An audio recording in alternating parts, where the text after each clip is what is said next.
Welcome to the GSD Factor Podcast, Season 2, with your host, Misha Blaymire Farish.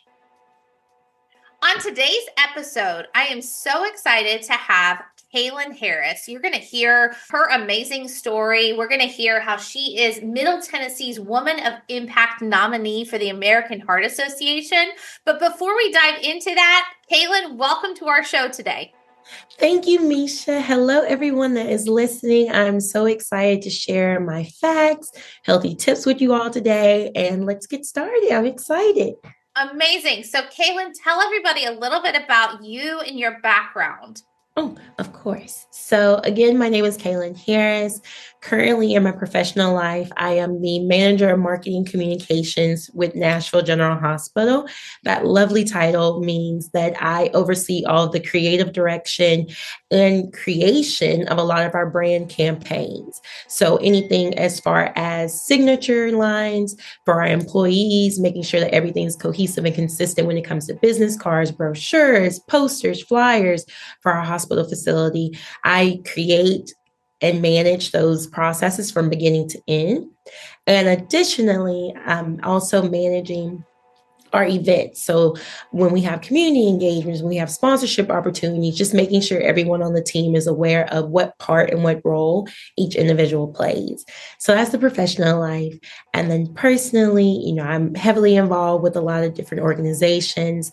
I am involved with my sorority. I am a member of Delta Sigma Theta Sorority Incorporated. I stay active with them throughout the community.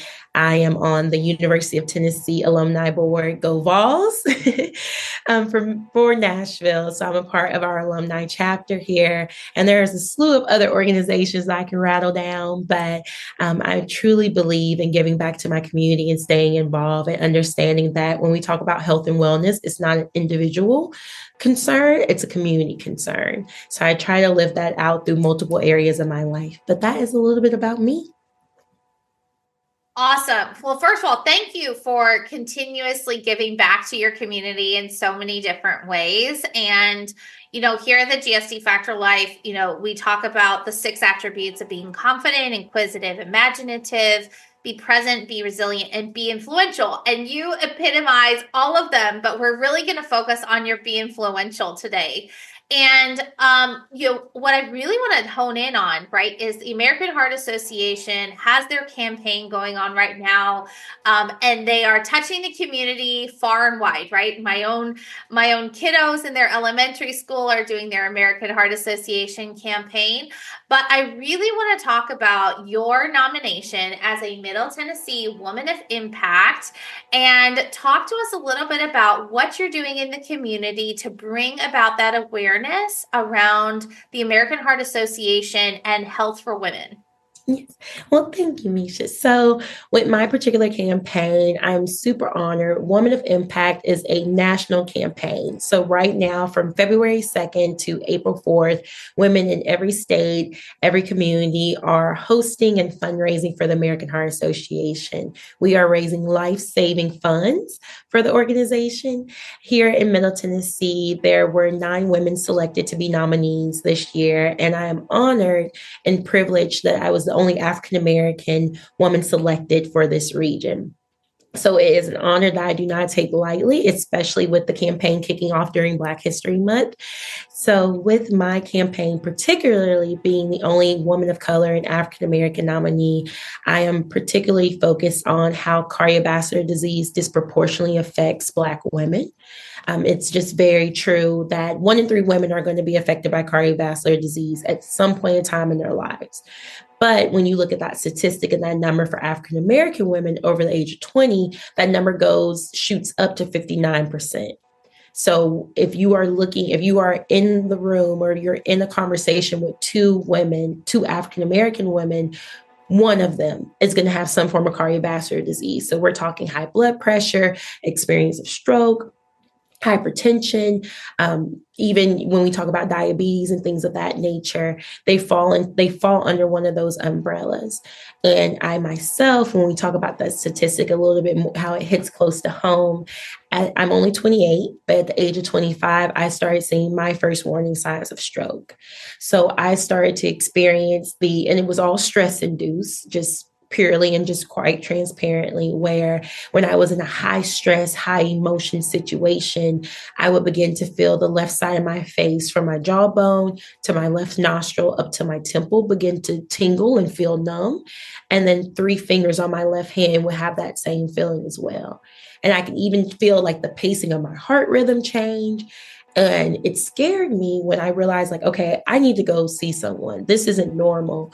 I was in a meeting with my leadership at the time, and I was being given maybe like an ASAP request, if I remember correctly. And I got ready to speak and to respond, and I slurred my words. And then on another occasion, then even in that moment, I'm like, okay, well, I need to go ahead and make the appointment. But what even put more fire under me, that I was in another situation, I began to speak, slur my words, and began to drool on myself.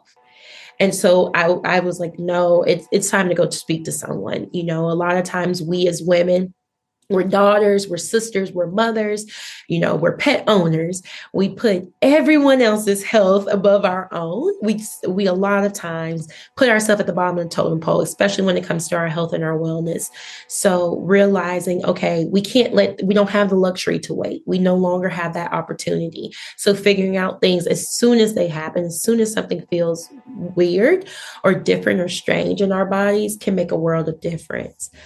So I started working with a cardiologist, neurologist, and even orthopedic specialist to figure out what was going on with me and figure out what was happening in my body. And my cardiologist gave me the advice like, well, Kaylyn, start tracking the moments in which this was happening. You know, how frequently is this? What are you doing in these moments? How do you handle it? So I tracked that for a while, but then, you know, I've done every test from an MRI to an echocardiogram, stress test, and sleep test. And of course, if you're in the moment, you're not stressed. You're just like, okay, I'm figuring out what's going on. Woman of the world. I'm going to be better after this. So all of my test results came back negative. But I was still having the episodes. So it would be a situation where I would have the stress test or wear the temporary heart monitor, take it off or take off all the probes, come up to my desk at work and still experience an episode when I read the email that is high importance or when I'm getting the phone call from a family member saying that something's going on. So at that moment, at that time, I realized I have to put my health back into my own hands.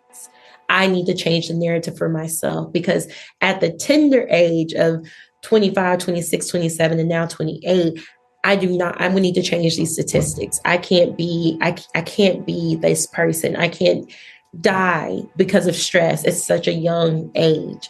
And, you know, even just realistically, 50,000 Black women pass annually from stroke. Just from stroke, 50,000. So for me, it was, you know, changing my eating habits, changing my sleep schedule, even, you know, becoming related with a therapist, finding myself a therapist to talk about my mental health and what stress was doing to my brain and to my heart, joining a church and adding in the spiritual aspect. Because a lot of times we think health and wellness, we just think, oh, I'm going to try this new diet trend and I'm going to read my book and drink my tea on my patio. And all of those things are good. Self-care is great. I am a big proponent of self-care, but it's truly the spiritual aspect as well as the physical, as well as the mental aspect as well. Like finding a therapist or finding someone if you're in a position to where you may not be able to financially afford a therapist at this time.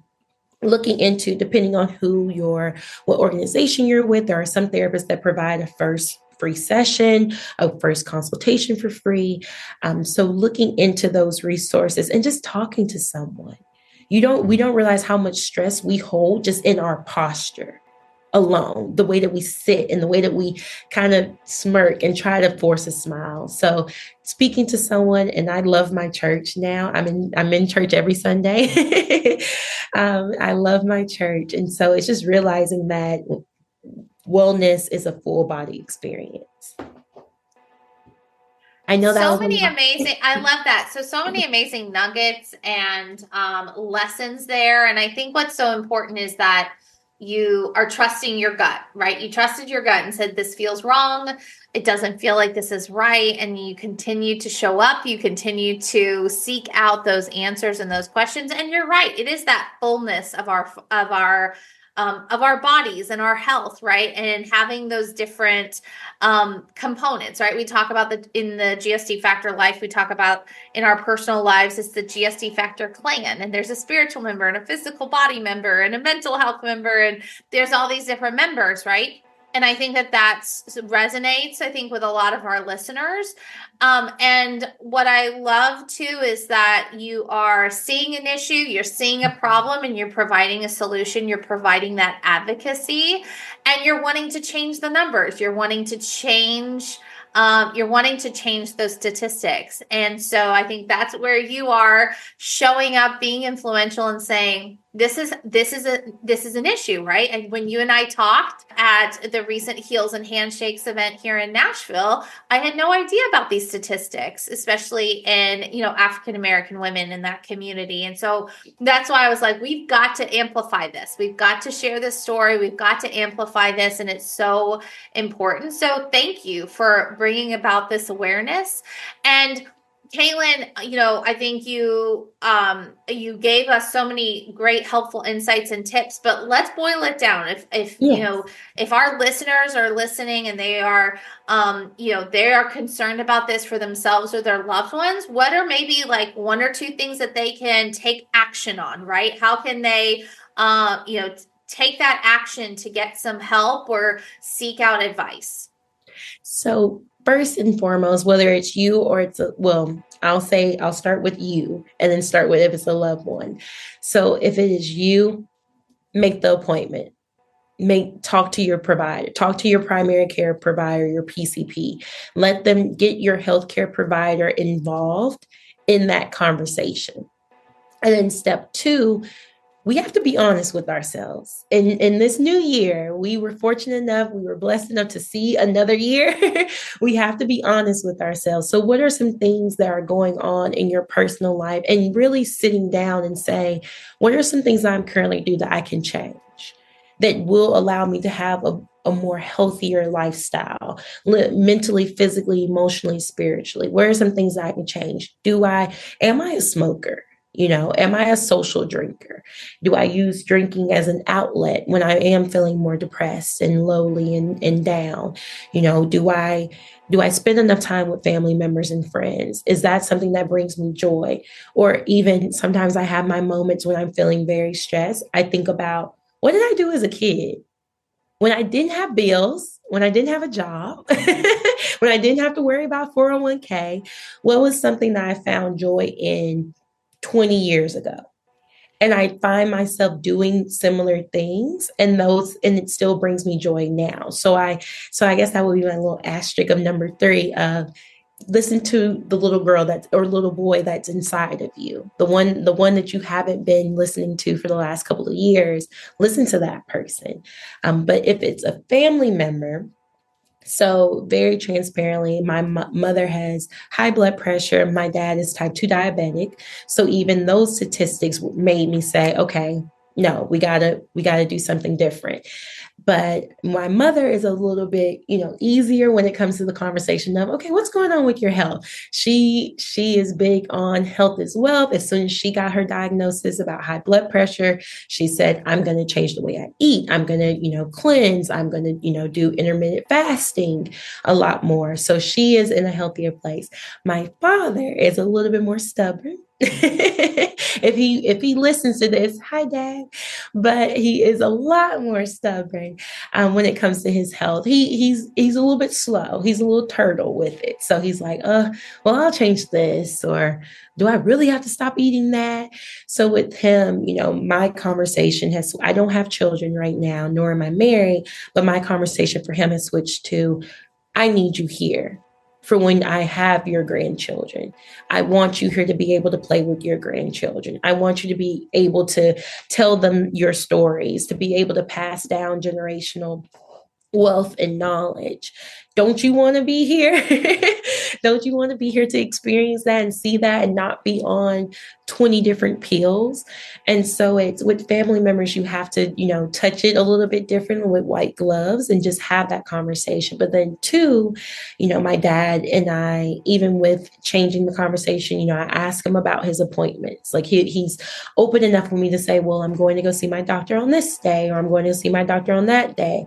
And so I'll ask him, well, how did that go? How did that appointment go? Or how, I heard that you're trying this new thing. How's that going for you? So it's following up when it comes to a family member as well, to let them know that you're intentional about the conversation, and just checking in with them. Not saying you're being their second nurse. Do not be, they already have someone that's telling them all the things, but because you're closer to it, changing that. And even when my dad and I are within each other's presence, I'll, have conversations with him about, well, why don't you try this? Instead of eating that, why don't you try this? Or if we're at a restaurant, I'll try to get the salmon and broccoli, or like the salmon and asparagus, and be like, oh, you should try it. It's so good here. And then and he'll try it. It'll prompt him to want to try it.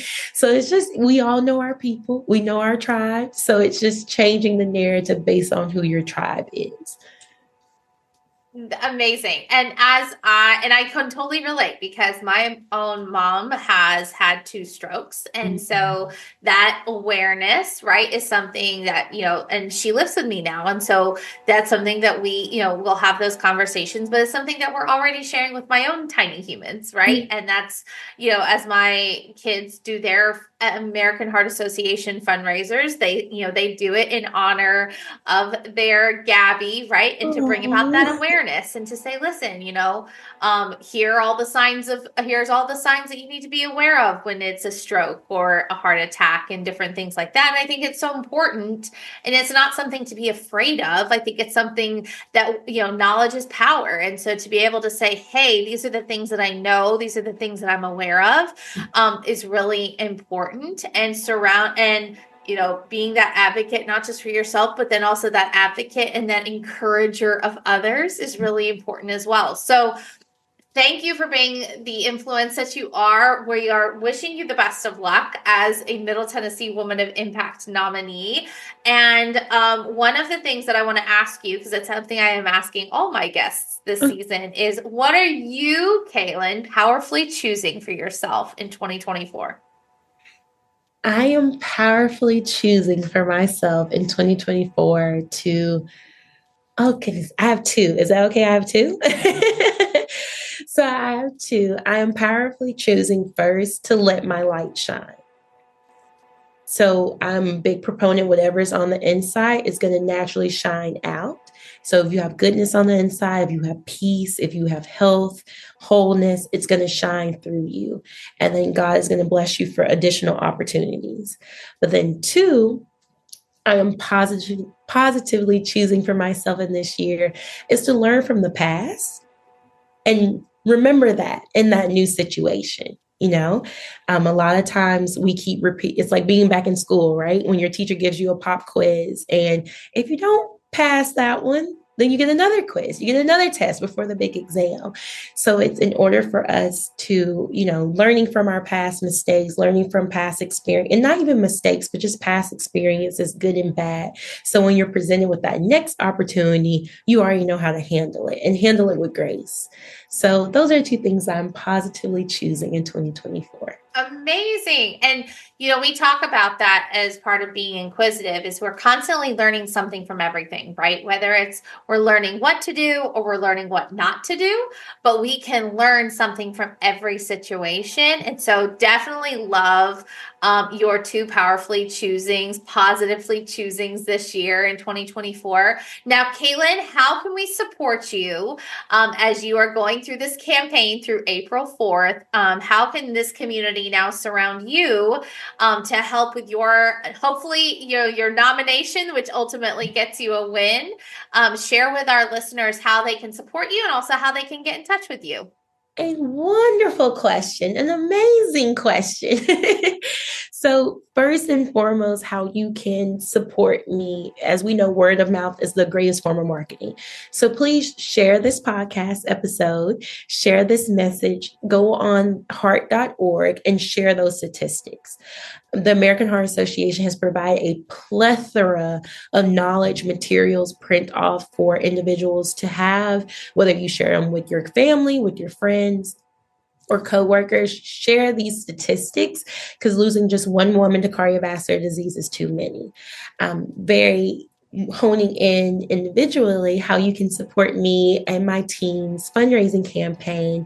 I will share the link out. We have until April 4th to raise life-saving funds for the American Heart Association. Every dollar helps. On the website, you can submit a $25 donation or more. So definitely you would be shocked how far $25 goes to how far it goes within the American Heart Association's mission. So definitely helping me fundraise, sharing this message are the biggest two ways to support. But if you are looking for me, I am Kaylyn Harris, KaylynHarris on LinkedIn. And then on most platforms, I'm Kaylyn the Creative, but creative with the K. So, so no underscores, no differences. But those are the ways that you can find me. Amazing. And we will put all of your links into the show notes as well and share them with all of our listeners. Kaylyn, thank you so much for coming on and for sharing the statistics. And thank you for being so influential in the community. And GSD Factor listeners, let's surround Kaylyn. Let's help her get to that win.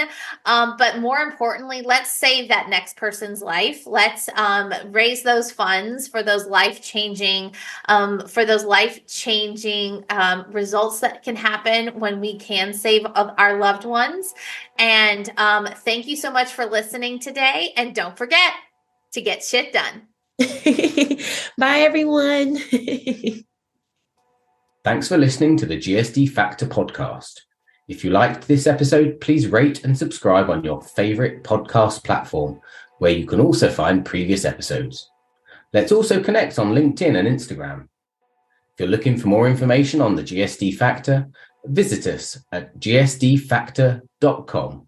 And always remember to GSD, get shit done.